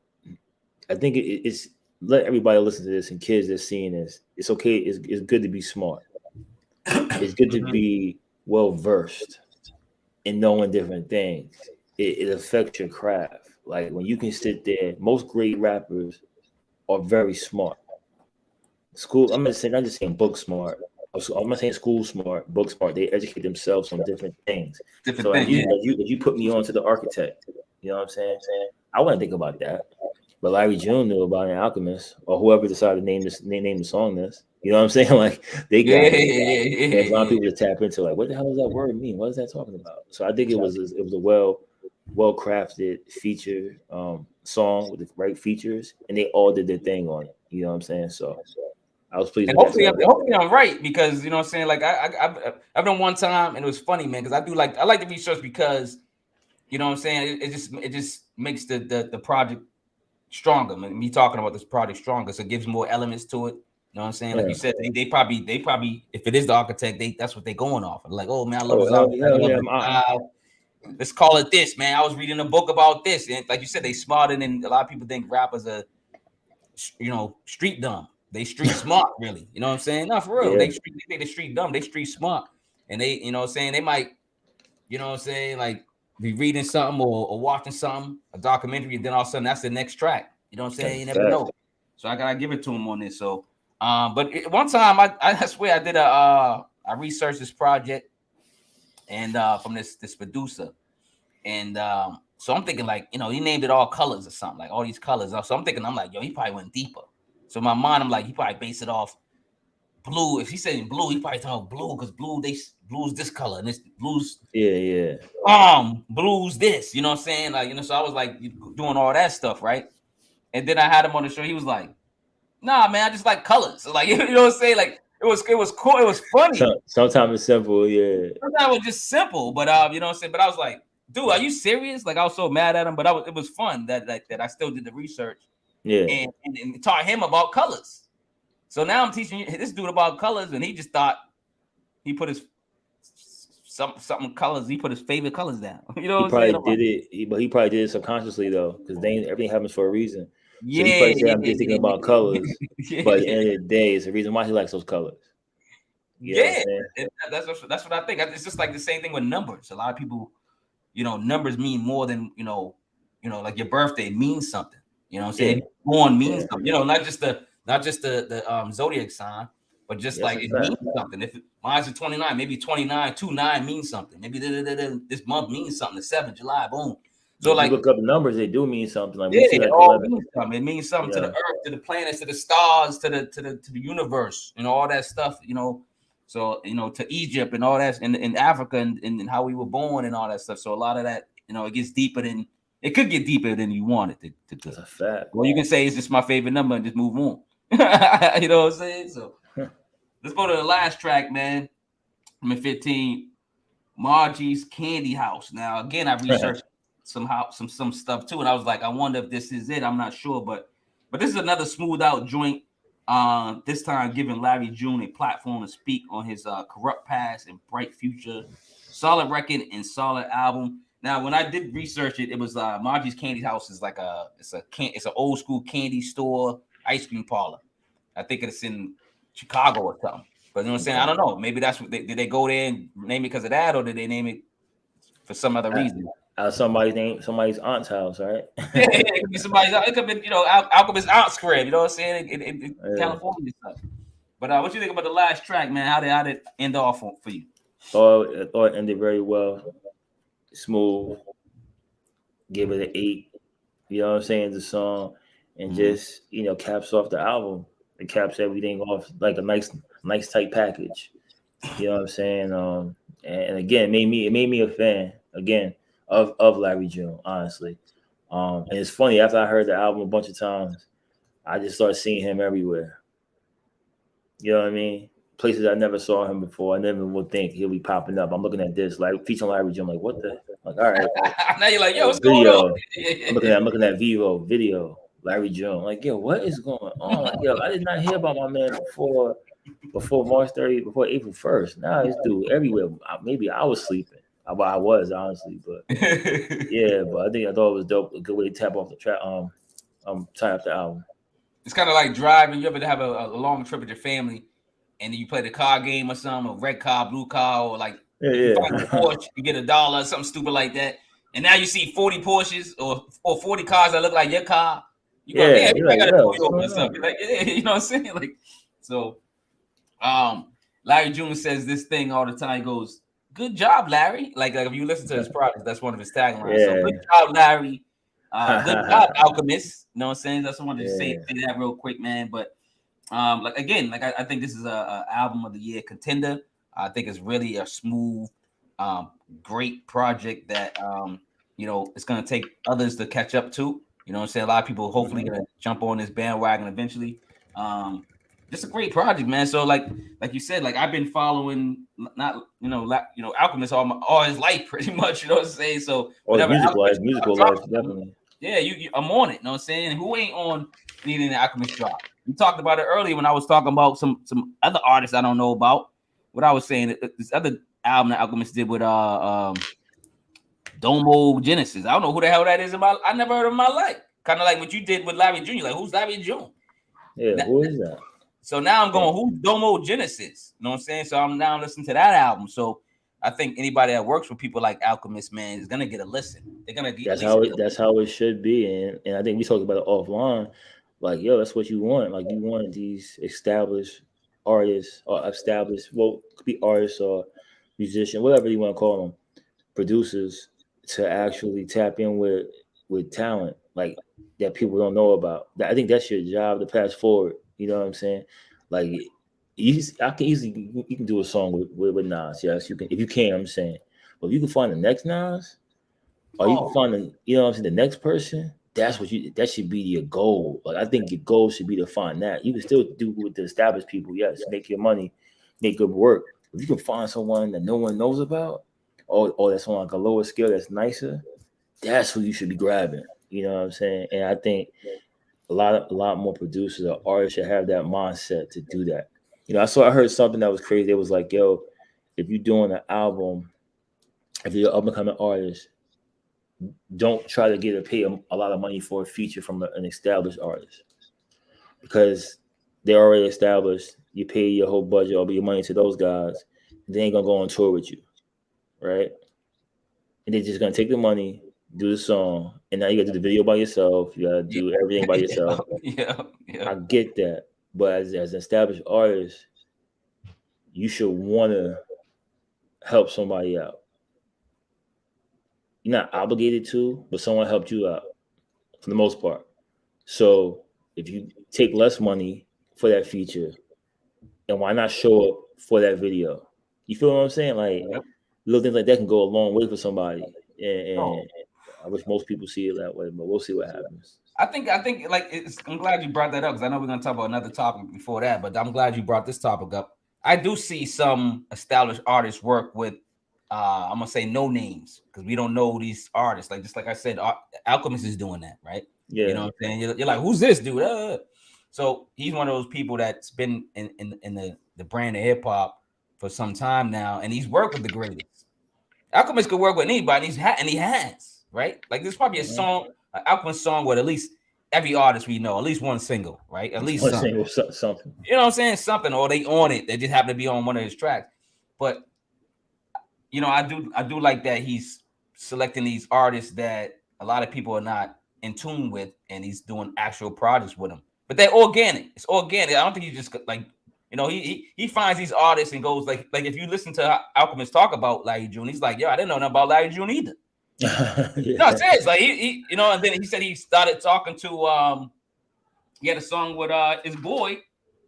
What's his boy's name? Jay Worthy. He said he had a song with Jay Worthy. Him and Jay Worthy and Alchemist collaborated, you know, recently prior to this, and then all of a sudden, you know, now Jay Worthy saying, yo, you know, not saying what about my boy, but if you listen to Jay Worthy, now Alchemist is listening to Jay Worthy stuff, and then he's like, who's Larry June? Because Larry June's rapping with him. You know what I'm saying? So now he's like, yo, who's this Larry? Who's this dude? So now he gets onto Larry June's discography. And then eventually, you know, Alchemist goes, you know what? I want to work with this dude more, not just a single, not just a whatever, a collab, like, and that's how this came together. So that's what I like, that it was organic, and I think Alchemist has that ear for certain artists, and he knows he can make a quality project with them. Not even making them better, just making a quality project with that artist. You know what I'm saying? It's a fact. It's a fact. You want to talk about one other subject before we got off? I know the Knicks are playing. I don't think that's too much of an exciting game. I know you ain't rushing to see that one, but nah, they're up now. They're up 57-53 right now. But they might win this series. I'm gonna watch it after this. I watch the highlights. Will be the fourth quarter, like watching one of those games. It's like watching paint dry, watching the Knicks. But anyway, you want to talk about boxing real quick, man. So you just a recent match. Let's talk about the most recent match that just happened. Last night? You got all the details on it, man. Talk about it real quick. Wow, yeah, it was a great match, man. I think a lot of people, I mean, Tank Davis and Ryan Garcia. I thought it was a good match, a good fight. I was surprised that Tank won. People were kind of surprised that I was going for Garcia. I wasn't really going for Garcia because boxing to me is kind of rigged. Like nobody I really root for. Like besides Floyd. Floyd was the guy I used to actually root for. Like, I want Floyd to win. Now I just want to see a good fight. You know what I'm saying? But it was some things about this fight that I think that people might not fully understand too. So technically, Ryan Garcia is a 140-pound fighter. That's what he fights at. You know what I'm saying? He was calling Tank out for 2 years. Like, y'all want to fight him? Young boy. He's like 24 now. Since he was like 22. And basically, he knew that this would be a payday for him to fight this guy. But he knew he couldn't fight him at 140 because Tank is going to go to 140 because people think 5 pounds isn't a lot, but 5 pounds is a whole lot when it comes to power, right? So think about guys like Adrian Broner went up in weight classes and they can't knock anybody out anymore. They were knocking people out, say 130, they go to 140, and they can't knock anybody out, and they're getting knocked out instead because the power is that different, you know. So with that being said, they decided to make a weight, make a bout with a catch weight. Yeah. So the catch weight is 136. So Tank fights at 135, and I think he's like the top 3 or top 4 135 pounder right now. He's definitely probably one of the biggest names. But you got Shakur Stevenson from Newark, Jersey. You have Devin Haney. I'm not sure where he's from. You have Lomachenko. He's from somewhere. Lomachenko's a little older, but he's still one of the top in that division. Nice. So those are the 4 in Tank. Those are the 4 in that 135 weight class. So they fought at the catch weight at 136 with stipulations. So the stipulations is a rehydration clause that Garcia couldn't gain more than 10 pounds after the weigh-in. That's not really in the contracts normally. Typically, as people don't know, like these guys might walk around at 160. They'll lose weight. If you are into boxing or you're into like wrestling, you should see back in the day, probably like in high school or college, whatever. A lot of the guys that wrestle, they might walk around at like 180, but they might wrestle at 160. They'll cut weight, and they'll always keep their weight down during the season. You know, it's a typical thing. Yeah. Boxing is no different. So they'll go to camp, lose weight. After they take the weigh-in, they make their weigh-in. I think Ryan Garcia came in at 135.6, and Tank was like 135.1. Made the weigh-in. Then they'll eat and carb up. So then a guy might come into the ring, he's gonna put on 15 pounds, right? And that might be close to his normal weight. It's more power with that. Of course. He can absorb more power. More punches. Tank was like, no, 10 pounds it. You can't get more than that. So you can't come in more than 145. Already that puts Garcia at a disadvantage if you think about it. Now, I didn't know this before. I knew a little bit about the restrictions. But I know I was going to put some money down. I didn't put no money down. I was going to say, how'd you lose? Nah. I was going to say it was going to go decision. I thought it'd be decision because of how funny boxing is. And if Tank didn't knock him out, and it's a close fight, they would give it to Garcia for the payday. And then have a rematch for more money. Yeah, it's kind of how things happen. You know how that's the sport. The sport. So my mom was going on the long game saying no knockout. That I realized that the stipulations was for the weight, so I didn't put any money because I didn't realize the 10 pounds. Because when I looked, if you watch the fight, anybody watch the fight, they're going to be able to see that the first round is an obvious size advantage for Garcia. You're looking by looking at him. Yeah, longer reach. And Garcia out, and he was trying to kill him. He was trying. I think he overshot his low by coming out to try to do that. He was doing this thing, and Tank just countering him one time in the second, knocked him down, and then he put him down in the 7th. But once he countered him, he started attacking the body. Yeah. So what goes with you? The head. When the young boy got hit in the head, he dropped. And he got up real quick. That shows you that power wasn't the same because that would knock somebody else out. So he got up. So now it's like, well, how do you beat him now? Okay, I'm gonna do my game plan, attack his body because of the clause, because he's had to cut so much weight. If I keep hitting him in the body by the 7th, 8th round, 9th round, he's gonna fall or he's gonna be hurt. That will allow me to hit him up top, and it worked out. And he dropped him in the 7th round with a perfect punch. But I wasn't surprised at it though. So people gotta understand, like, Garcia is still a great fighter. Tank is a great fighter. Just because you lose a fight don't mean you're not good. That's the concept that I think that we have in our mind as boxing fans that we used to see in Floyd. The average Floyd is an anomaly. He's not normal. Oh. You don't go 50-0. That means 50 straight days he went in, he didn't lose. So he had to be on his A game every game. And he was on his A game, had to be on his B+ game or A+ game. You know what I'm saying? Yeah. So hopefully this fight will have the top tier athletes in boxing fight each other and don't care about their O's. A lot of times people don't want to lose that O, so they won't fight. So if you beat me, I beat you. Cool, let's do it again. Then I go fight somebody else, I beat them. They come back and do it. That's boxing. That's how it should be. So that's why it was so important this fight was yesterday. And this is why I actually purchased the fight. Normally, I ain't pushing the fight. Like, yo, I ain't paying the 84. I'll go somewhere else and watch it. Like, I go to like a bar and watch it. I said, nah, I'm like, I want to really see what happens and really watch it. So I purchased it. So I hope people did purchase it. And I think that this is going to be the segue for more fights like this. So you think they're gonna do a rematch? Nah, not yet. I think they won't. Maybe in the future. I think that I think Tank was more experienced to me yesterday. I think Garcia looked good. He tried to do. He has some things he got to work on. Yeah. And I think Tank being older, seeing certain things, was able to counter, fighting smarter. You know what I'm saying? I think Garcia is still going to be a beast at 140. He's going to do his thing, get the money back up, and then I think who Tank has to fight. Tank has to fight Lomachenko, Shakur Stevenson, or Devin Haney. Those are the guys you got to fight. Haney, that's it.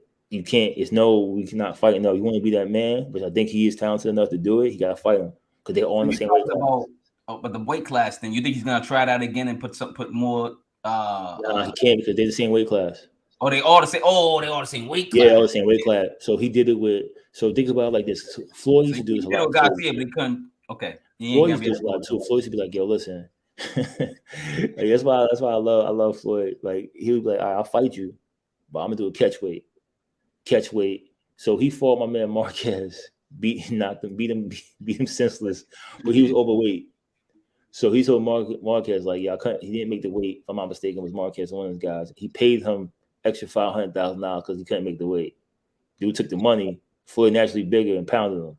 Oh, you know what I'm saying? Because all these deals in boxing where it's like, yo, nah, you can get around it, but when someone says a catch weight, that meaning like, yo, my title was not up for grabs, right? Yeah. It's just like a catch weight. It's like a money grab. Like, all right, we're gonna fight, but we're gonna come in the middle somewhere.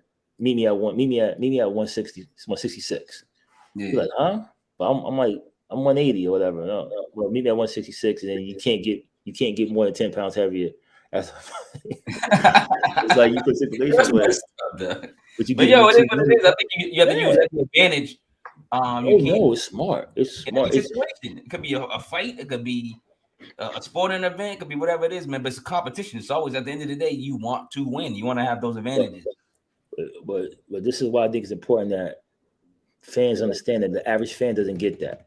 So the average fan just sees it and goes, "Oh, this guy isn't good," or he knocked him out. No. It's reasons why that happened. Like, it's more variables than just you got to never ring and beat somebody, right? Because if imagine you have to lose weight and you already drained from losing the weight, which means you lose some of your strength, right? Then you tell me I can't put weight back on. So I'm at a disadvantage and fool around, but no one would talk about that. So that's why when he got hit, I was like, damn, that's a hell of a shot. Like, that's not like a love tap. And he fell. It was like when you get hit in the stomach, it's like getting hit in the balls. It doesn't hurt right away. Yeah, you feel a little sting, but then then you go. That's when you get a real good shot in the liver or a real good shot in the stomach. You think you're good, and then it kicks in. Then your internal system just starts shutting down on you. And that's what happens to the kid. Boom, like, whoa, I'm good. No, I'm not. Let me go there, take that one. He said, "Am I good?" Nah, I'm not. Your head's saying yeah, and your body's saying nah, brother, you ain't good. And which is smart. Most guys would still try to fight. You're like, nah, I can't do it. Like, nah, something's up. And he got back up. If he had 20-second count, he probably would have made it. But you don't got 20 seconds. No, you got 20 seconds. Yeah, I know 20 seconds. He was like, nah, it's a wrap. But yeah, I want people to think about that, to understand how the boxing really works. And like, I like Tank a lot. I think he's good, but he got to fight the other guys too. So now I got to be even playing field. Like, he got Ryan out of there. But now you got to fight the other guys in the division. That's it. Because he is the guy. He is the guy. Like, he's nice. But these young boys want to smoke too. And they're all under 28. Oh, so they're all their prime, man. They all hungry too. So you want them to fight? It's going to be smoke. Like when Ali and Frazier fought before I was born. Yo, Muhammad Ali lost like 5 times. But they still call him greatest. Call him and say he's still the greatest. Say the greatest. Yeah. So it's not about how many times you lose. It's about what you do after you lose. So that's why I think Garcia is in a good space. I think he's a good fighter. He's going to be good. Remember? Yeah, make a name for itself. Won't come down like he gonna be straight. When Floyd beat Canelo after that, didn't lose for like 10 years. He just lost recently, but he wasn't losing. Yeah. Like, but a lot of people remember the losses though. You know what I'm saying? You know, people remember the bad stuff, man. Before that's why, like, when I always call myself not a typical fan, because I look at all that. Like, I don't sit there and say, like, I'm like, yeah, you doing something extraordinary. You going in there as a boxer by yourself, no team. I mean, you got a training team, but when you in that ring, it's you.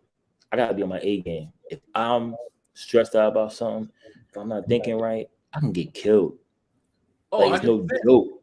So when dude's going there, that out when he was partying with Bobby Brown, man. you know what I'm saying? But when you get it, but when you get in there, market, like, you know what I'm saying, you get it in, and you survive, you gotta get nothing but respect. And then when someone gets hit in the body blow and they don't get back up, that's not a quit. Like, some people think like, yo, he quit. So nah, if you would fight he hit something. And your brain is not trained to quit. Like you're like a warrior. You hate to use those words, but you went down on your sword, like, knock me out. When a dude goes to one knee, you know he's taking a hell of a lot of punishment, or something's up where he can't fight, because he's been fighting his whole life to fight, training, and he just his whole life is to fight. He trained to fight. Like every second he lives, everything he eats is because he's fighting. You know what I'm saying? Like, people don't realize that. He might not get butt naked with his wife that night because he got to fight tomorrow. You know what I'm saying? They don't do it. You don't have sex throughout training camp, bro. You don't touch it for 8 weeks. Damn. See what I'm saying? Well, your training camp is committed. That's committed, man. You think I want to lose? And the way he was fighting, man, like, everyone see that fight. That was the first time I saw Tank getting kind of like pushed around because he was bigger. Like, you know what I'm saying? Like, normally he's a bully. You know what I'm saying? He's doing his thing, and then he had to change his thought process because the bigger man. That's why I'm saying he fought so smart, which is good. But him fighting smart, and then the restrictions helped out too. Because I think if you would let him get as big as he wanted to, it wouldn't have been that type of result. I personally think it would have went to decision, because I think he would have been able to absorb the punches a little better in his body. That probably would have went to decision. I'm not saying he would have won, but I'm just saying it was a decision. I thought that's where it was going anyway. Like I told you, I was invited. My cousin does these fights all the time. I just didn't have the energy to go over there.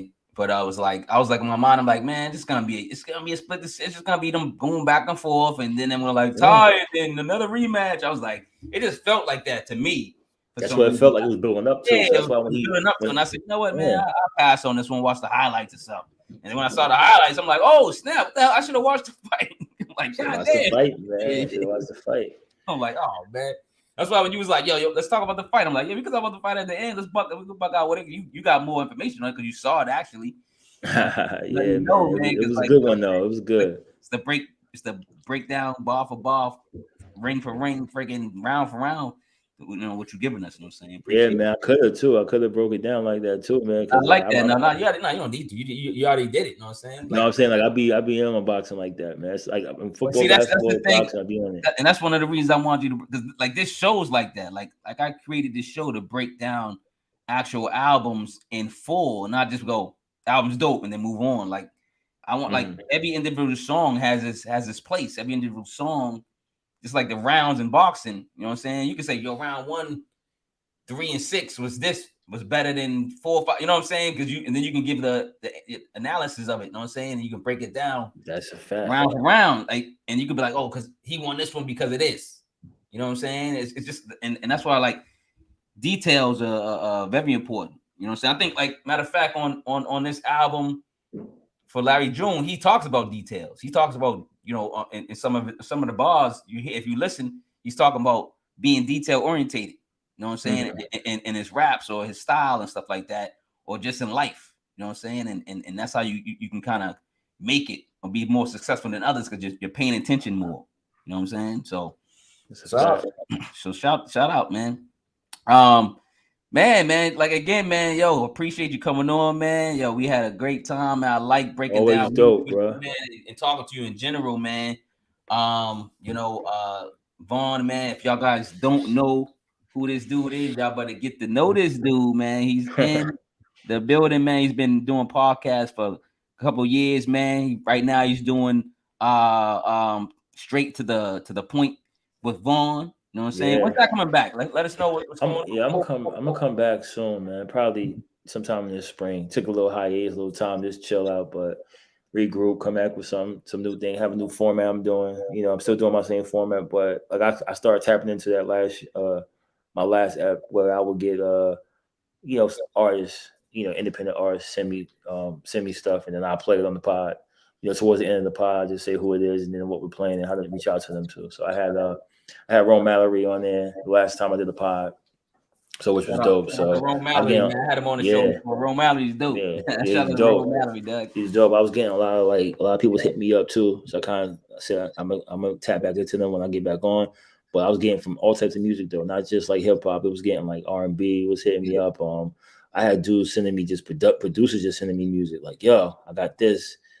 It was some EDM stuff I was getting. Like it was the mad different things. So I was like, yo, yeah, I didn't even realize that was going to happen. When you say something, you do something. I wasn't thinking, so I wasn't as fully prepared to get the responses I was getting. You know what I'm saying? Like, that's I was dope, like, man, because I every time, like when you started the podcast, I was like, yo, this is dope format. Plus, like if you got one of those hypnotizing voices, man, you got a radio voice, radio voice, Black Casey Kasem or something, right? So you already got the voice, man, and then like the topics that you pick and select, and then your opinions. That's why I told you, I said I gotta have Vaughn on once in a while because his opinions on the same song or the same artist is different, and that's what I want. Yeah. I don't want us to agree all the time. Oh, he's dope. He's dope. No, that's boring. It's boring. It's boring. I want you to have your own opinion, and you do. You're not scared to be like, oh man, this dude, man, that song. You know what I'm saying? You're not scared to share your opinion. And like everybody, like I'm just talking about real quick. People say Drake's the best in the world, and then the Drake fans is like he can't do no wrong. Come on, y'all gotta stop. He got bad records, bad songs, bad everything. Like you gotta stop. Yeah. So if you're a real fan, you gotta come on, man. You gotta have it comes with growth, man. It comes with growth of being an individual and a music fan. Really understand, like, yo, like just because I don't like something, don't mean that I'm shooting it down, like I'm hating something. Nah, it ain't that. If I don't like something, I don't like it. You know what I'm saying? It has nothing to do with hate. It has nothing to do with that. You know what I'm saying? If you're going out your way to personally attack something, that's different. That's different. If someone asks you a question, and you're like, nah, I'm not really feeling that. You don't, you know what I'm saying? Your podcast, you don't hate, so y'all go check out his podcast on Spotify, Apple Music, everything. There's no visual. I was going back and forth about the visual, but I ain't do a visual, but it's all on any way you can stream it, you can find it on that, man. Look it up there. So latest episode, it's an older episode, but you get to see the format that we're doing. You know, it's dope, and I think I'm glad you're incorporating because you incorporating artists and just talking about the hip hop and R&B, what's new and what came out. You was doing it already, but now that you're like actually playing the tracks and giving people a little ear for it, you know what I'm saying? Like, a little sample, and that's dope. And then like I know you starting to get guests on as well. And I was on the show, so y'all better go watch listen to my episode. You might be the first one, man. You blessed it too, because it's a different format again. Like it's only like 20 minutes, 30 minutes, and we kind of go in, get in and out, like a rivalry, get in and out of there. Exactly. And man, it's fun though. But I'm definitely gonna tap back into it though. It's definitely fun, man. It's always therapeutic. But before we get out of here, man, promote, and then say something positive, man. This is the THHC podcast, episode 136. Larry June, The Alchemist, great album, The Great Escape. Review of Vaughn, man. So what you got for your audience out there, man? Give them some jewels real quick, man. Real quick, man. I say it sounds corny, but it's never too late to follow your dreams. So whatever you want to do, and then also success is not always monetary. You wake up every day, you got family, you got people that care about you, you're successful.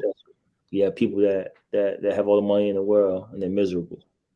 So what does that mean then? It shows you about what we put the value of money.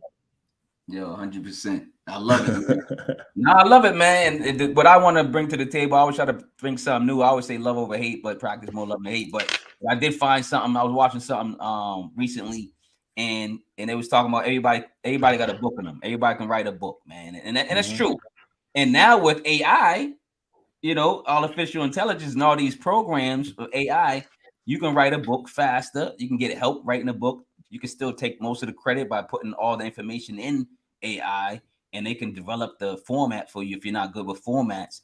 and they can even, you know, produce the cover or even the title. You know, give you a couple title ideas. Write a book, write a pamphlet, write something that's gonna teach somebody something. If you know something, you're mad. Like you was talking about boxing earlier. You probably could write a boxing book or something. You know what I'm saying? Like if you that much into it, I'm just, you know, throwing ideas out there and examples. But anybody has information, man, get it out there. And if you need help, use AI or use somebody that's already been an author or been in a game. And I'm pretty sure there's a lot of people that's out there. I follow a guy named Ash Cash. You know what I'm saying? He's now at EYL University, those guys. And he writes a lot of books, and he talks about, you know, being authors. He's got his wife writing, he got his kids writing books. You know, it's a family affair, and they're getting that bread and they're getting that money. He's writing books within 5 hours, within 7 weeks, writing one book and then getting it published within 5 days or a couple of days. And it can be done. It can be done. And you can leave behind, you know, you're trying to build up family wealth. You know what I'm saying? You can get this money. You can get this money, man, and leave something behind. Like don't if you everybody has a somewhat of a legacy, man. Write something down or try to help somebody through the books. And if you need help, AI and you can use it for positive. AI is a lot of people using it for the negative, but you can use AI, you know, for the positive stuff and helping you with emails or helping you with getting more people or whatever it is, man. So try to use it for the positive and not the bad, man. Because AI is here, and I do want people to be talking about it. Every time I got a chance to talk about it, I'm gonna talk about AI, and I think a lot of people should research it, learn about it, and use it for the pros and not the cons. So let me get out of here, man. Be out of here, man. Appreciate it again, Vaughn. No doubt. Salute. Out, man. Peace, y'all. Back check-ins, baby.